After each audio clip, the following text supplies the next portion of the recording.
المطيع وصدق رسوله النبي الأمين المعين المتين الكريم ونحن على ذلك لمن الشاهدين والشاكرين والحمد لله رب العالمين.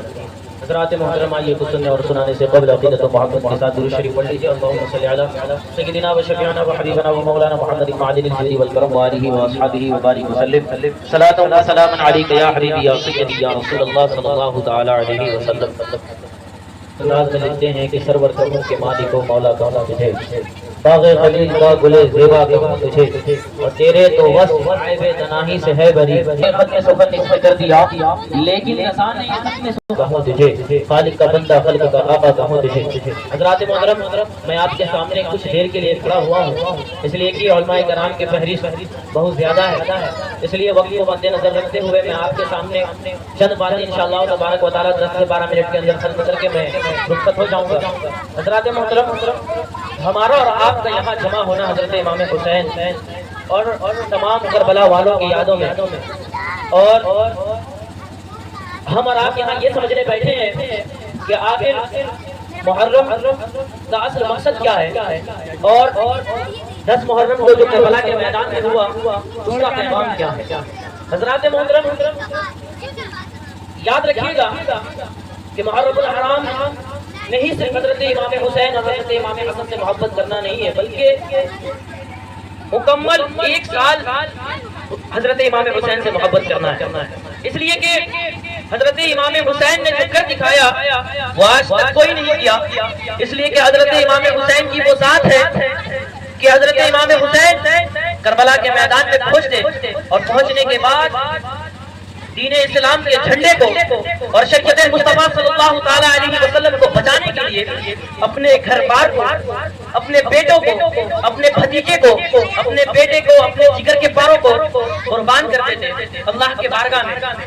تو کیوں کرتے ہیں؟ اس کا مقصد ہمیں اور آپ کو سمجھنا ہے.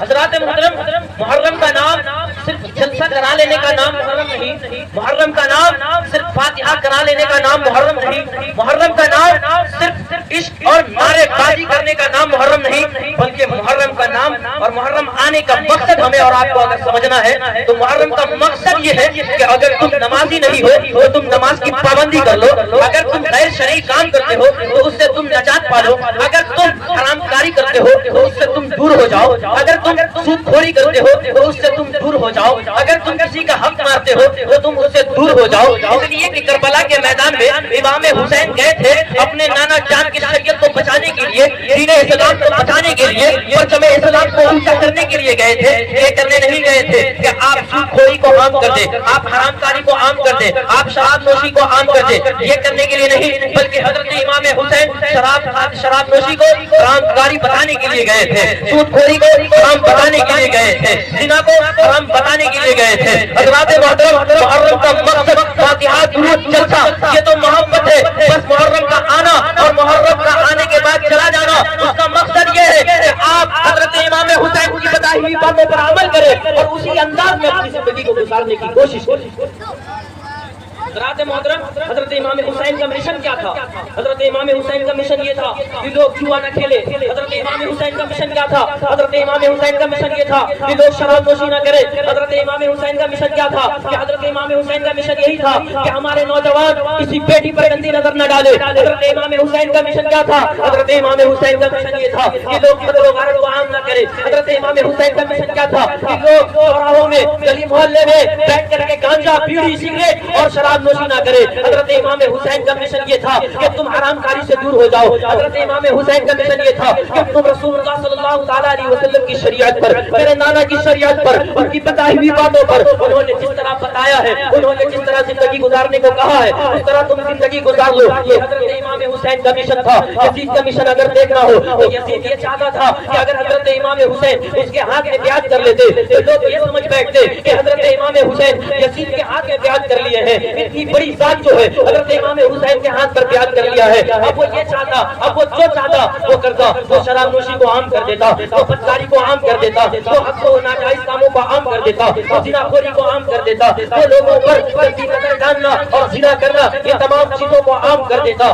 حضرت امام حسین کو معلوم تھا، اس لیے حضرت امام حسین نے ان لوگوں کے ہاتھ میں ہاتھ نہ دیا بلکہ اپنے ننھے علی اصغر کو قربان کرنا پسند کیا، امام مسلم کو قربان کرنا پسند کیا، حضرت عباس کو قربان کرنا پسند کیا، اپنی بیٹیوں کی پردے کو چھنوا لینا پسند کیا، ان کی بے عزتی کروا لینا پسند کیا، اور حضرت امام حسین یہ گوارا نہیں کرتے تھے کہ میرے نانا کے دین خطرے میں آ جائے۔ آج جب تمہارے اندر نظر آ رہی ہے یہ تمام صفات جو ہے یہ یزیدیوں والا ہے، یزید یہی تو چاہتا تھا کہ تم شراب نوشی کرو، یزید تو یہی چاہتا تھا کہ تم بدکاری کرو، یزید یہی تو چاہتا تھا کہ تم حرام خوری کرو، یزید یہی تو چاہتا تھا کہ تم سود خوری کرو۔ ہمارے نوجوان انہی تمام کاموں میں نظر آ رہے ہیں، یہ یزیدی والی صفت ہے۔ اگر حضرت امام حسین سے محبت ہے تو امام حسین شراب کو دور کرنے گئے تھے، حضرت امام حسین حرام کاری کو دور کرنے گئے تھے، حضرت امام حسین خوری کو دور کرنے گئے تھے، حضرت امام حسین زنا کو دور کرنے کے لیے گئے تھے۔ اگر تمہیں امام حسین سے محبت ہے تو ان تمام چیزوں سے دور ہو جاؤ اور حضرت امام حسین کا دامن پکڑ لو، اس لیے کہ امام حسین رضی اللہ تعالی عنہ کے بارے میں یہ آتا ہے کہ الحسن والحسین سیدۃ شباب اہل الجنہ، یہ حسن اور حسین تمام جنتی نوجوانوں کے سردار ہے، اور تم حضرت امام حسین کے طریقے پر چلتے ہو، امام حسین سے محبت کرتے ہو، تو اگر امام حسین جنتی جوانوں کے سردار ہے تو امام حسین کے طریقے پر چلو، امام حسین کی بتائی ہوئی باتوں پر عمل کرو، شراب نوشی سے دور ہو جاؤ، حرام کاری سے دور ہو جاؤ، تم سود خوری نہ کرو، تم حرام کاری نہ کرو، کسی مظلوم آدمی کو رائے پہ پکڑ کے مارو مت، کسی کا جان مت لے لو، اس لیے کہ تم اپنے آپ کو یہ سمجھتے ہو کہ ہم کسی کو دو دھاگا مار دیں گے تو ہم بہت بڑے گنڈے ہو گئے۔ یاد رکھنا امام حسین سے اگر محبت کرتے ہو تو پھر کسی مظلوم آدمی کو مت مارو، اگر مارنا ہے تو جو گستاخ رسول ہے اسے مارو۔ جو امام حسین سے محبت نہیں کرتا، جو امام حسین کے بارے میں برے عقیدے رکھتا ہے، جو صحابہ کے بارے میں برے عقیدے رکھتا ہے، جو اولیاء کے بارے میں برے عقیدے رکھتا ہے، اس کو مارو، تو اس کو غارت کرو، اس لیے کہ جو حضور کا نہیں، جو صحابہ کا نہیں، جو اولیاء کا نہیں، جو اہل بیت کا نہیں، وہ کسی کا نہیں، اور جو امام حسین سے محبت کرتا ہے تم اسے چوراہے میں مار رہے ہو، تم اسے جنگل میں لے جا کر کے مار رہے ہو۔ میں پوچھنا چاہتا ہوں اگر تمہارے اولاد کو کوئی مارے گا تو کیسا لگے گا؟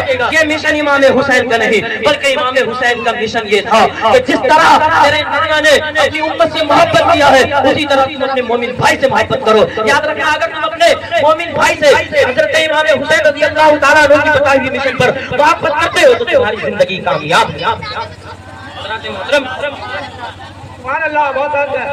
حضرات محترم، آئیے میں آپ کو آخری بات بتا کر رخصت ہو جاتا ہوں۔ اہل بیت کی ذات کیا ہے؟ اہل بیت کی ذات کو سمجھنے کے لیے عقیدے کا بہتر ہونا ضروری ہے۔ اہل بیت سے محبت وہ لوگ ہرگز نہیں کرتے ہیں جو امیر معاویہ کو غالب بناتے ہیں۔ اہل بیت سے وہ لوگ بالکل محبت نہیں کرتے ہیں جو صرف حضرت علی کو پہلا خلیفہ مانتے ہیں اور ابو بکر عمر عثمان و علی کو غالب بناتے ہیں۔ اہل بیت سے وہ لوگ محبت نہیں کرتے، صرف نام ور کے صرف رہ گئے۔ حضرات محترم، ایک صحابی رسول جن کا نام حضرت حذیفہ رضی اللہ تعالیٰ عنہ، جن کی خواہش ہوئی کہ مغرب کا نماز جو ہے وہ مسجد نبوی میں ادا کروں، تو اپنی ماں سے اجازت لیتے، کہتے کہ ماں مجھے جانے کی اجازت دی جائے، تو ان کی ماں کہتی ٹھیک ہے جاؤ، حضور سے میرے لیے دعا کروا لینا۔ وہ جاتے اور جانے کے بعد حضور کے پیچھے مغرب کی نماز پڑھتے، حضور جو ہے اپنے حجرے مبارک میں چلے جاتے۔ حضرت حذیفہ کی اتنی ضرورت نہیں ہوتی کہ وہ حضور کو کچھ کہے۔ اسی طرح عشاء میں بھی حضور آتے نماز پڑھاتے چلے جاتے، حضرت حذیفہ پیچھے پیچھے جاتے، تو جب پیچھے پیچھے جاتے تو حضور کہتے کون؟ حذیفہ ہو؟ سبحان اللہ۔ یہاں سے یہ بھی پتہ چلتا ہے کہ حضور یہ بھی جانتے تھے کہ میرے پیچھے کون آ رہا۔ کہتے کون؟ حذیفہ ہو؟ ہاں جی حضور میں حذیفہ ہوں۔ کیا مقصد سے آئے ہو؟ حضور میں اپنے لیے اور اپنی ماں کے لیے دعا کروانے کے لیے آیا ہوں۔ سرکار نے کہا جا، اللہ تمہیں اور تمہاری ماں کو سلامت رکھے۔ اللہ اکبر۔ پھر اسی وقت ایک فرشتہ حاضر ہوتا، تو میرے آقا فرماتے کہ حذیفہ معلوم ہے ابھی ایک فرشتہ آیا ہے جس سے پہلے کبھی نہیں آیا اس روئے زمین میں، اور آیا ہے اور دو بشارتیں لے کر آیا ہے۔ کیا لے کر آیا ہے پتا ہے؟ کہتا ہے وہ فرشتہ یہ بشارت لے کر آیا ہے کہ سیدۃ نساء اہل الجنہ، سیدہ فاطمہ تمام جنتی نوجوان عورتوں کی سردار ہے۔ اور دوسری بشارت جو وہ لے کر آیا وہ یہ تھا کہ الحسن والحسین سیدہ شباب اہل الجنہ، یعنی حضرت حسن و حسین تمام جنتی نوجوانوں کی سردار۔ اللہ اکبر، کیا بات ہے، اہل بیت کی یہ شان ہے، وہ بشارت لے کر آ رہا ہے اور بتا رہا ہے، وہ فرشتے یہ بتا رہے ہیں کہ یہ شان ہے، اہل بیت سے محبت کرو، اہل بیت سے محبت کرنے کا نام صرف گلے پہ چین ڈال لینے کا نام نہیں، 10 انگوٹھی ڈال لینے کا نام نہیں ہے، اہل بیت سے محبت کرنے کا نام ٹکٹ بال کٹا لینے کا نام نہیں ہے، اہل بیت سے محبت کا نام پھٹی جینس پہن لینے کا نام نہیں ہے، اہل بیت سے محبت کا نام کہ نام امام حسین کا ہے اور محبت سگریٹ اور گانجا بیڑی ہے، نشے کی حالت میں ہو، باقی کی حالت میں بھی نہیں ہو اور امام حسن و حسین کا نام لیتے ہو، یہ محبت نہیں بلکہ محبت اگر دیکھنا ہے تو پھر دیکھو کہ امام حسین سے محبت حضرت ابو بکر صدیق نے بھی کیا ہے، حضرت عمر فاروق نے بھی کیا ہے، حضرت عثمان غنی نے بھی کیا ہے، اس لیے کہ امام حسین وہ ذات ہے جنہوں نے کربلا میں جا کر کے وہ کر دکھایا جو ممکن نہ تھا، سب کی بات بس کی بات نہیں تھی، حضرت امام حسین اپنے تمام 72 نفوس قدسیہ کو قربان کر کے پرچم اسلام کو زندہ کر دیا اور بتا دیا کہ یاد رکھنا اگر حق کے لیے اگر سارا خاندان لٹانا پڑے تو لٹا دو پر کبھی اس کے آگے جھکو مت، اگر ناموس رسالت کے لیے گردن کٹانا پڑے تو کٹا دو پر کسی کے آگے جھکو مت، خاندان لٹا دو اور بتا دو کہ ہم آج بھی حسینی تھے، کل بھی حسینی ہے، مرتے دم تک حسینی رہیں گے انشاءاللہ، روح بھی کب ہوگی تو حسینی ہو۔ بند کر السلام علیکم۔